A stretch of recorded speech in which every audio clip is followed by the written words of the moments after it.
I'm Chris Turner. I'm now retired from clinical practice and I'm living in Bath.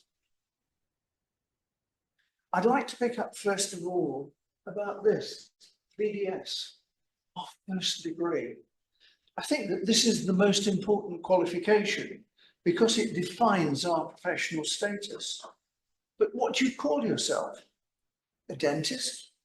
When I said that years ago, the reply was, oh yes, you do extractions and make dentures.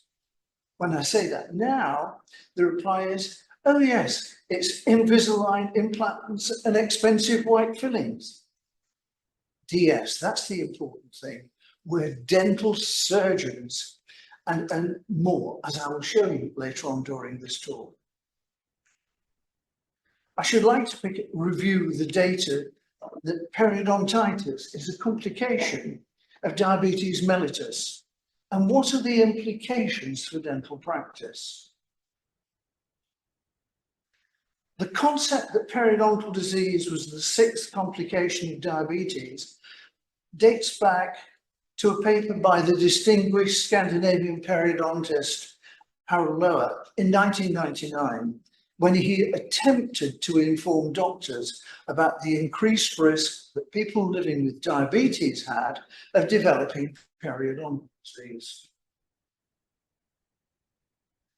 In fact, the first description was much earlier by Williams, and would you believe it was 1928, nearly 100 years ago, and his paper was entitled Diabetic Periodonticlasia.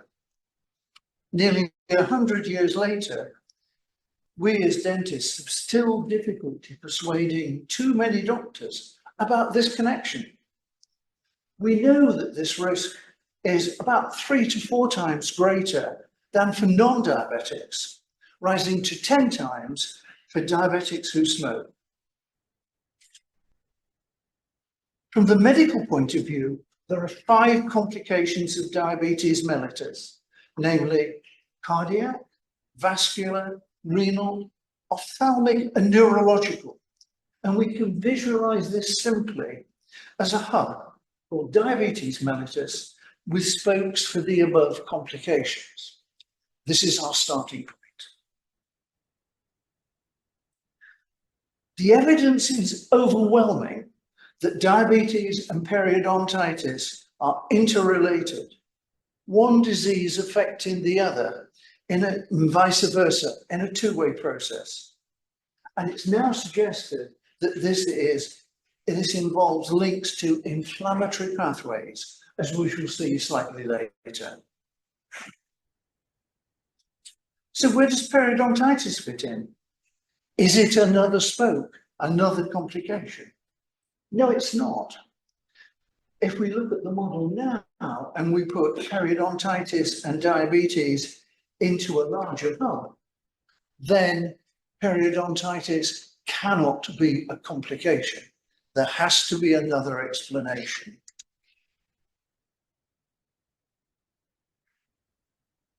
It's most probable that the relation between diabetes and periodontitis is inflammatory in origin.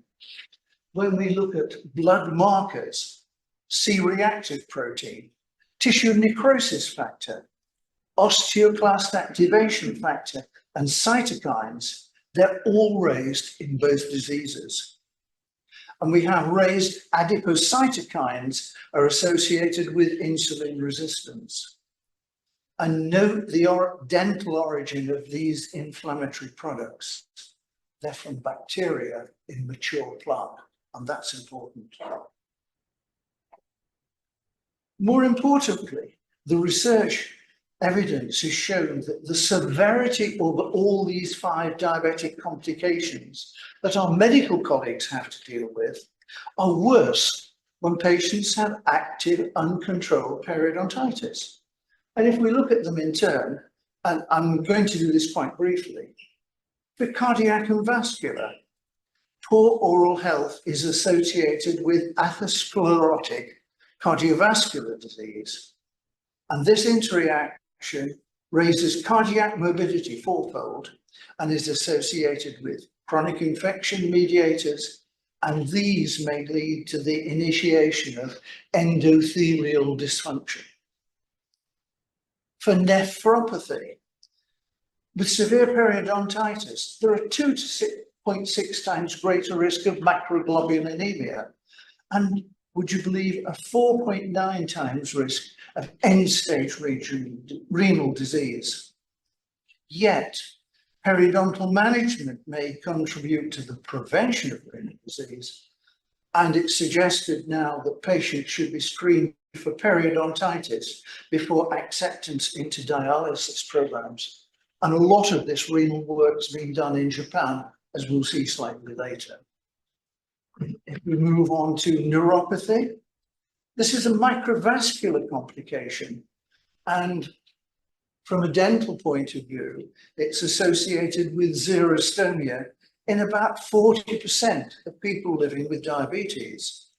And of course, the increased risk of dental caries, that goes without saying. And for retinopathy, we know that an increase in severity of diabetic retinopathy is associated with the components of periodontal disease, but there are only 3 or 4 major studies in there, but they're all pointing in the same direction. We also know that when periodontitis is treated, there's an improvement in glycemic control, and medical complications may be reversible. So when we look at the new model with periodontitis in the nub, as I've said, it can't be a spoke or complication. There has to be another explanation. And also remember that the reverse is true. Some patients with periodontitis are at risk of developing type 2 diabetes mellitus, a reverse reaction. So how might this affect the simple medical model? It's clear from the above evidence that periodontitis is influencing diabetics' individual response. It's both modifying the severity of another disease and modulating the severity of diabetic complications like a volume control knob. The greater the level of periodontal disease, the worse the complications at one end of the spectrum. And when periodontitis is treated successfully, glycemic control improves at the other. And as I shall show later, when both diseases are treated at the same time, there may be a synergistic response.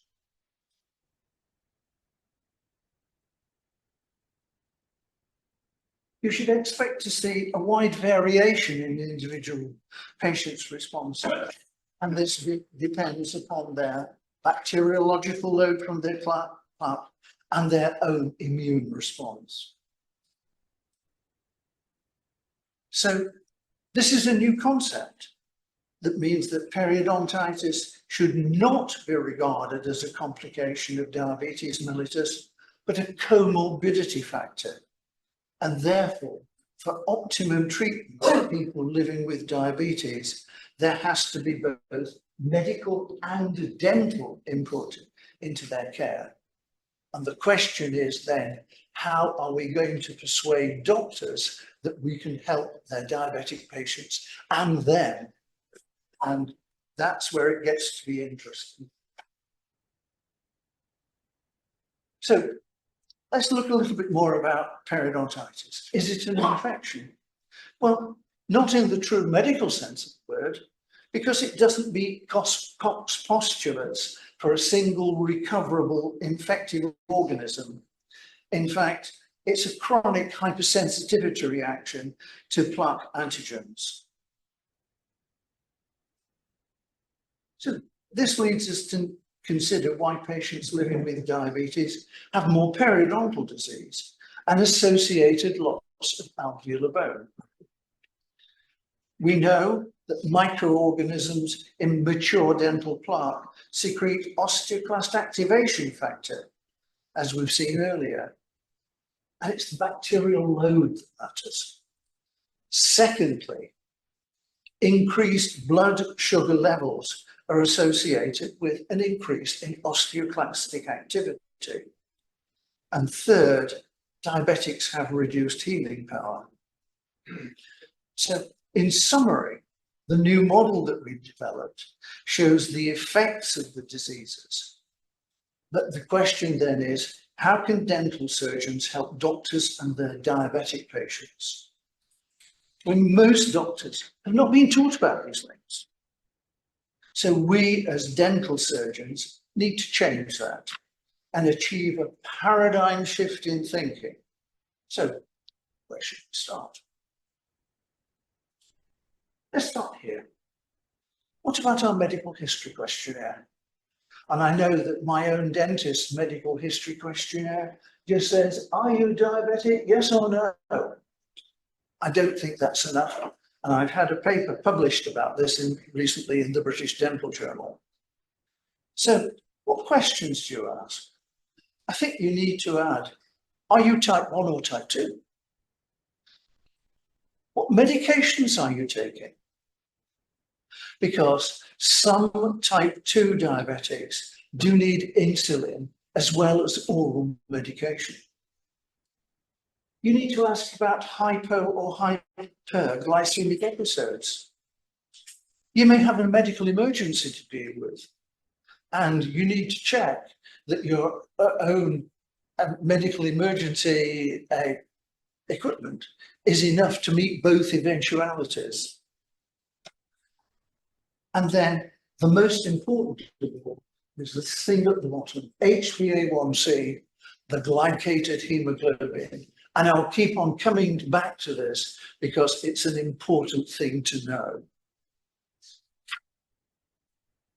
And if you don't have this score, you can't access both medical and dental risks. You can't. You can ask your patient, and if not, ask their doctor.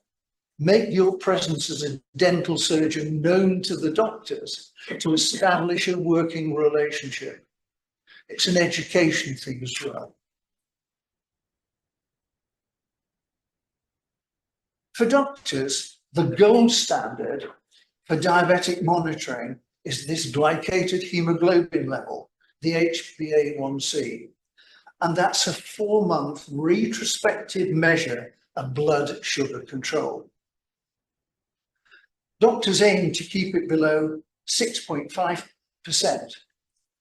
Over 8.5% significantly increases risks of the 5 medical complications that we considered earlier. So with this in mind, I've created, and it's been published in both medical and dental literature, a traffic light method of identifying diabetic risk. So the HbA1c level is the most important addition to your medical history. Your patient may know, or you may have to ask their doctor. You can see that we've started with percentages, but just to confuse things, percentage, I think, are easy to understand, but doctors are now using other values, millimoles per mole and millimoles per litre. So you have to be aware of which measure is being used because the whole ballpark is changing. And in the UK, they're trying to move now to the latter millimoles per litre. In our recent study in general dental practice, asking patients for their HbA1c scores showed that 40% were in the green zone. That's good. 20% amber, 12% red, and 28% didn't know. And for this last group, get them to ask the doctor or do it yourself. And this is something that's out of Japan very recently.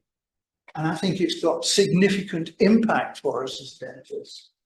That is, diabetics with an HbA1c score equal to or greater than 7% have a greater risk of losing posterior teeth. So what does it mean in practice? You're going to have a losing battle to control their periodontitis because their blood sugar is not controlled. And I think that that's an important medical legal consideration. And I think that you have to tell your patients this and record it in your notes. So this is the key, and this is again from Japan this year. We'll come back to it. Most important, good oral hygiene is a critical component. Critical, that's a very strong word. And glycemic control in diabetic patients. I think that that's utterly fundamental to some of the things I'm going to follow on to.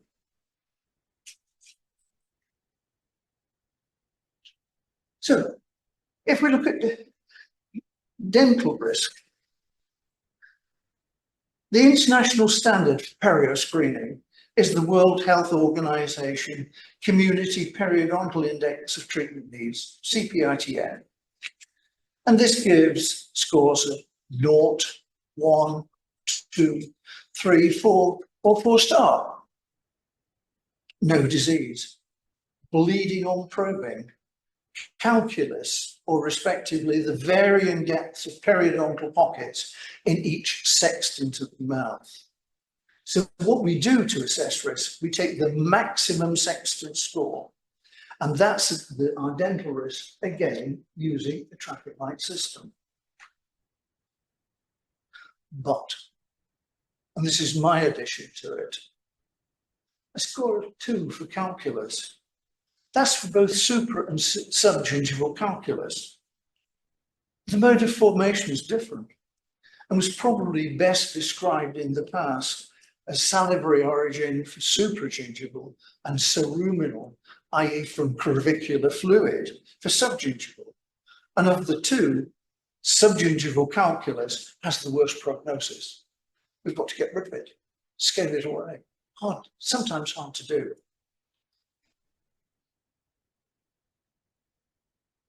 And so what I've now done is I've now changed how the scoring is, as we'll see in a minute. If we look at this patient's worked hard over 18 months to improve his blood sugar control and his perio condition. His gingivae are pink, firm and stippled. He presented with a very small quantity of supragingival calculus, suggesting his dental risk is amber. It's not, it's green. And so this has led me to conclude that a score of 2 for calculus is too wide a definition and should be redefined as 2 for supragingival calculus and 2-star as subgingival calculus. And that's been published in the British Dental Journal. And so the new dental risk, therefore, is 0, 1, 2 green, 2-star and 3 amber, and 4 and 4-star red. And I want you to look at the space between the 2 lower central incisors and think, what size of interspace brush would you prescribe? We'll come back to that in a minute.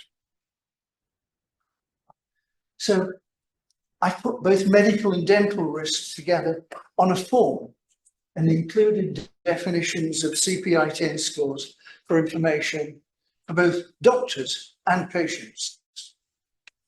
This form can be freely downloaded from www.chooseabrush.com. The idea is that this form can be given to people living with diabetes so that they can share their results with both their doctor and their dental surgeon, and also have some information themselves about the risks that they're running. It means that dental surgeons do have to share their CPI-TN scores with their patients. However, when sharing, I found that this was a useful education tool to improve oral health. But I'm aware in the UK at least, dentists, dental surgeons do not routinely share these scores. Do you?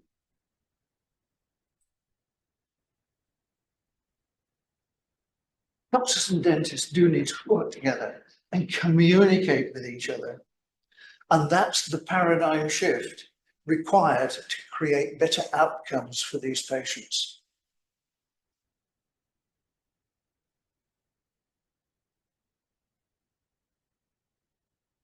A recurring theme has been the importance of bacteriological load.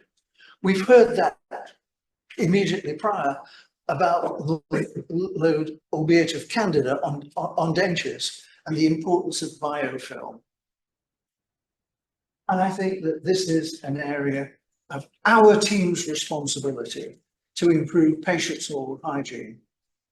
And I asked the question, are patients effective and efficient to meet the Cochrane principles in their plaque control? And the next question is, are we effective and efficient in the delivery of whole oral hygiene programs? So I want to go first of all back to basic principles. And I think one of the most important papers ever published about the effects of leaving plaque to mature is that of Lohr, Thielader and Jensen in 1965, experimental gingivitis in man, when they showed that if plaque is left in situ for 7 to 10 days, inflammation results. This means that if any amount of plaque is left behind, there will always be continuing periodontal destruction at a rate that depends on an individual patient. So, as periodontal disease progresses and alveolar bone is lost, spaces appear between the teeth and gingiva, as we've seen. Recent research has shown that the best way to control plaque in these sites is by the use of interdental brushes. So how do you prescribe them? What sizes of brush should be used in each space? What about giving your patients a customized chart? Because an earlier study of mine showed that there's a unique individual pattern to the sizes of these spaces and often multiple brush size requirements.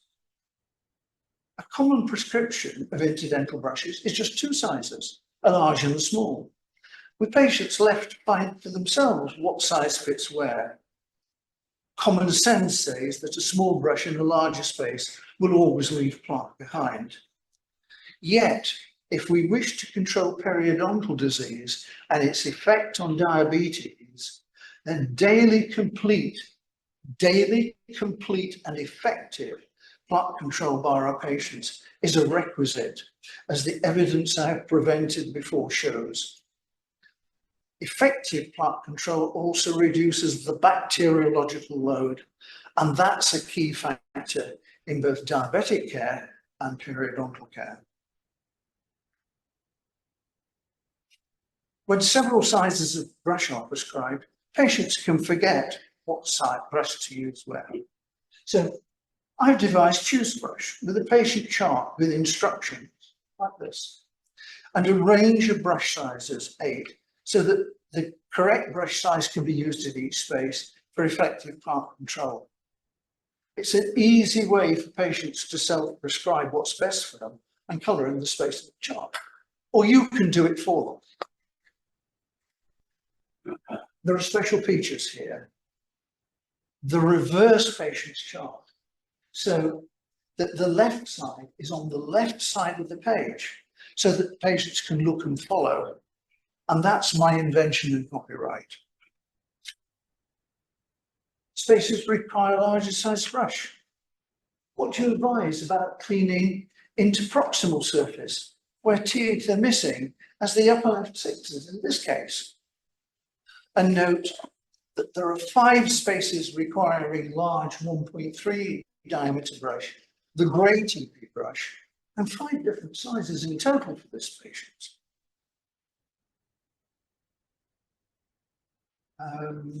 I need to get this video to start, and I'm not sure what I've got to do. Thank you,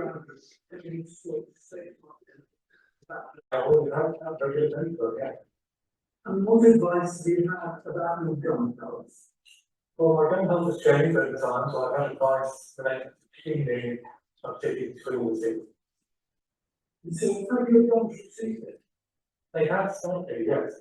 And what advice were you given about looking after yourself and how you got to see it? Well, I was given advice around using intended sick and was directed towards a small hobby, so to speak. And so that was just the one thing. Just the ones that I get. And so how many sizes of and different colours of incidental brush are you using now? I'm only using 4. And so what brought about the change? Well, a friend introduced me to a new process, and so therefore I started to use the scheme, and I found that it's made a huge difference. And what was that scheme? It was the choose a brush scheme. And how has that helped? Well, it's made a massive difference really, because I found that my oral health has improved, and certainly my gums stopped receding, and my teeth were in a much better condition. Are you still using the same size of the brush you did before sizes that you started with? I am, although there has been a difference in how I use them between the different teeth. Could you explain? Well, I'm told that what happens is as the gums recede, more space becomes available, the swelling is reduced, and therefore the overall health is improved. That's exactly right. If you make that, if you control part, the information goes, and you sometimes find in some spaces that you can then use a larger brush. And that's a sign that you are going to be effective in using the razor and the brushes. Is there anything else you'd like to say about choose brush? Well, I would like to say it's been a revelation to me, because it makes such a difference to how I feel and my teeth feel, and my wife's been using the same scheme, and it's made a huge difference to her as well. Oh, that's good. And what do you think about the cost of choose brush? Well, I think the advantage of it is the value. And what price is that? It's £12. Just £12. Just £12. Thank you very much for your time. I think that other people.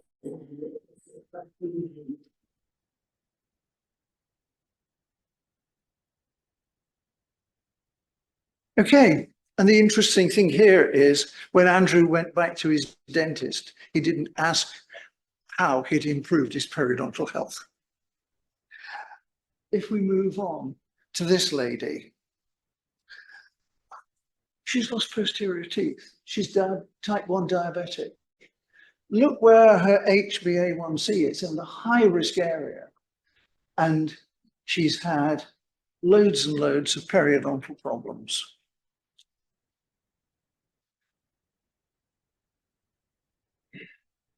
She was on my trials for choose a brush.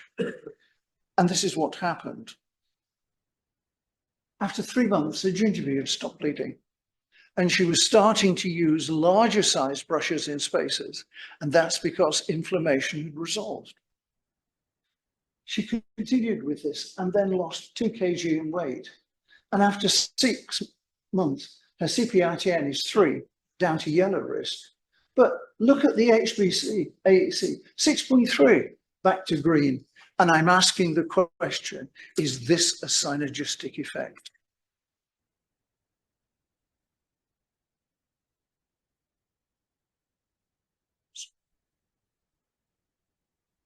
But when we look at interspace brushes, only TP and Tandex, 2 European manufacturers, have a complete range of sizes.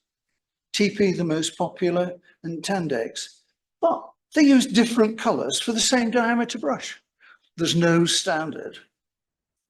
And how do patients obtain larger sizes when UK pharmacies only sell up to the green color? There's 3 larger sizes. The next question is, do you sell brushes in your own practice? These are the advantages. You've got a complete range, including the larger ones. They don't have to hunt with an internet supplier. Your profits can increase. You can monitor what brushes your patients are using, and therefore you can induce practice loyalty. moving on. My suggestions to improve dental health. Here we are. Share your CPITN. Prescribe brushes. Make sure that you've got effective plaque control. Recognize that each patient's bone loss is unique. Get your patients using the right diameter of brush. Note the increased size and create a chart.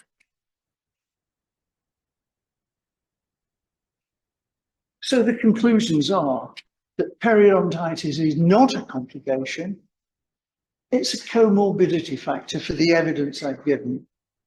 And so doctors need to recognize the importance of dental care for diabetics and what we can do to help them. But we've got to teach them because they're not taught. And you will also find that some very senior people have a great deal of resistance to knowing that dental surgeons can help them. And so you involve your patients in we're dental surgeons. We're also oral physicians. And so we already screen for these things: oral cancer, candidiasis we've heard about. We look for pathology on radiographs. And so these are some of the things that I've seen in patients: leukemia. I've seen one case of secondary syphilis, snail track ulcers. I've seen basal cell carcinomas. I've seen Stevens-Johnson syndrome. We're oral physicians as well. And I think that that's an important message for doctors of what we can do. And then if you're into oral surgery and head and neck syndromes, Gorling's textbook has over 100. And I'm sorry, I can't remember them all. So what else? What do we screen for? Well, we're moving towards salivary screening for different cancers. For vitamin D levels is coming on. And so that raises the question, is there a screen for osteoporosis? And what else might the future bring? I think this is a fundamental quote from the US Surgeon General Everett Koop. You cannot have good general health without good dental health. And so we need to think about prevention, because we know that periodontal disease is diabetes mellitus. It also reduces risks for heart disease. Lots of studies from Scotland. Rheumatoid arthritis, the possibility of others, and others too. And we know from other Japanese studies the importance of treating periodontal disease for patients who have renal disease. So it leaves us with a conundrum, a paradigm shift. And I'm going to leave you to decide how best you might do it. Thank you.